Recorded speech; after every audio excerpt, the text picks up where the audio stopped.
Welcome to Quiet Flame. This is Sweet Serenity, a story about healing, awakening, and learning to love yourself again.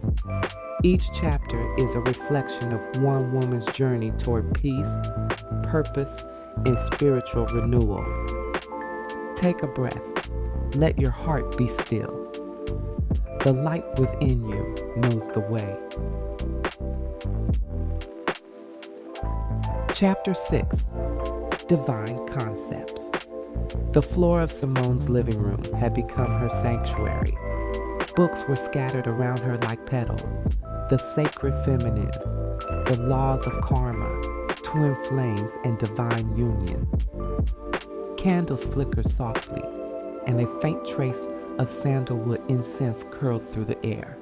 She sat cross-legged on a plush throw, pen in hand, notebook open, fully immersed in the questions that had begun to reshape her understanding of love and self. Each page she turned pulled her deeper into the mysteries of divine connection. Twin flames, karmic bonds, soul lessons. The words didn't just intrigue her, they resonated. They felt like truth she had always known, but never named. During her next session with Dr. Collins, Simone could hardly wait to share her discoveries. Dr. Collins, she began, eyes bright with curiosity. I've been reading about twin flames and divine energies, the masculine and feminine balance within us. It's fascinating, but overwhelming too. I'm starting to wonder if Miles was my divine masculine, or maybe even a karmic connection. Dr. Collins leaned forward, intrigued. Tell me what you've learned so far. Simone drew in a breath, her voice thoughtful. The twin flame idea, that someone mirrors your soul to help you heal and grow, makes sense, and the divine feminine and masculine energies are about balance. I think Miles might have been part of that balance for me, or maybe the imbalance that forced me to find it myself. Dr. Collins nodded slowly. That's a very insightful way to see it. What makes you think of him in those terms? Simone stared down at her hands, fingers tightening around her notebook. Because I felt such a deep connection with him, like he was part of me, but it was also painful, confusing. If he was my twin flame or divine masculine, why did it hurt so much?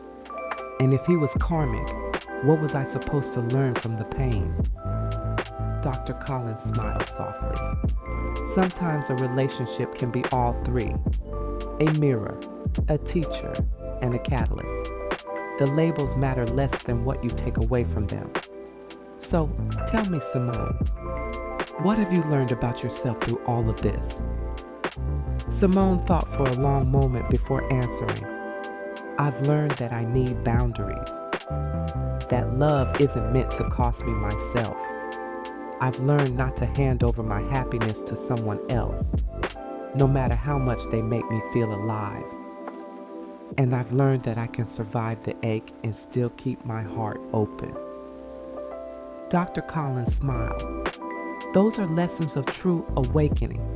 It sounds like Miles's role in your story was never about forever. It was about your becoming. When Simone left the office that evening, her chest felt lighter. The pieces of her journey were starting to fit together. That night, she journaled until midnight, words flowing like confession and prayer all at once. She wrote about twin flames and soul mirrors, about the divine masculine and feminine within her, and about how balance was something she had to cultivate herself, not seek in someone else.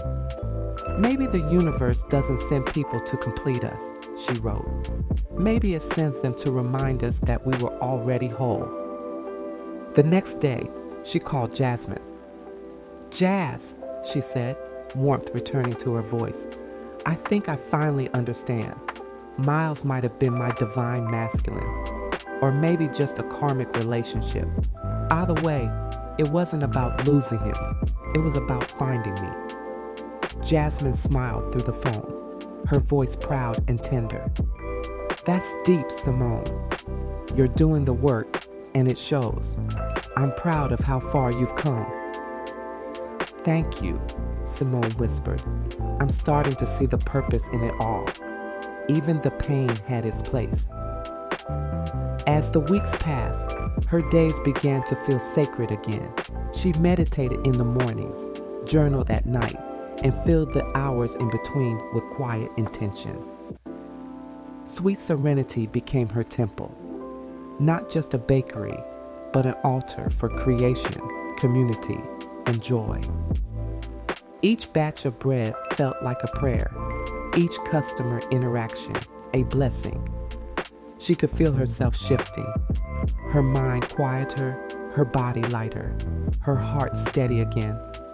In her stillness, she found something she hadn't felt in a long time: harmony. It wasn't the end of her story. It was a new beginning. Simone's reflection. The soul doesn't rush healing. It unfolds in divine order, one truth at a time.